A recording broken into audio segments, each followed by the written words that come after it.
بحب اعملهم هن اني ارقص. من انا وصغيرة بحب الرقص.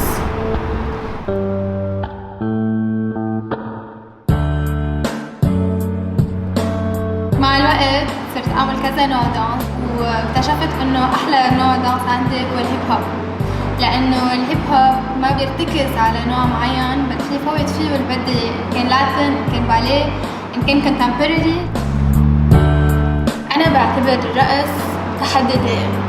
اول شيء لانه فيه كتير كومبيتيشن، الاكثر من هيك بعتبره تحدي لإلي، لانه بده التزام، بده معنويات، بده ليونة، وفي عنصر انا بلاقيه اساسي بالرقص اللي هو البالانس. البالانس شيء كتير مهم بالحياة. من وراء هيك حبيت اتخصص بالنيوتريشن. التغذية ليش هي علم بحد ذاته؟ لأنه مثل ما nutrition it can save us, it can also kill us.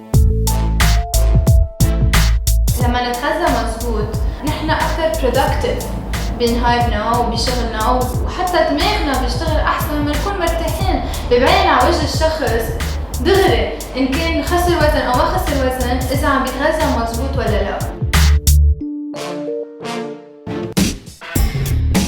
النيوتريشن مرته للسبار، واكيد سبار جوزها للنيوتريشن. انا كدايتيشن دارسه كتير عن السبورتس، اساسا تمارسه من زمان.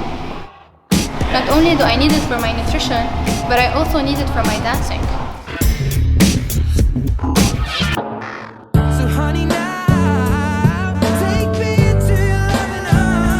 وكرمال شارك معرفتي مع أكبر عدد ممكن من العالم، ولتضلكن انتو كمان up to date بآخر أخبار الهيلث والنيوتريشن، فيكن تتابعوني على ويب سايت الحسناء من خلال الفيديوز اللي محضرينكن إياهم.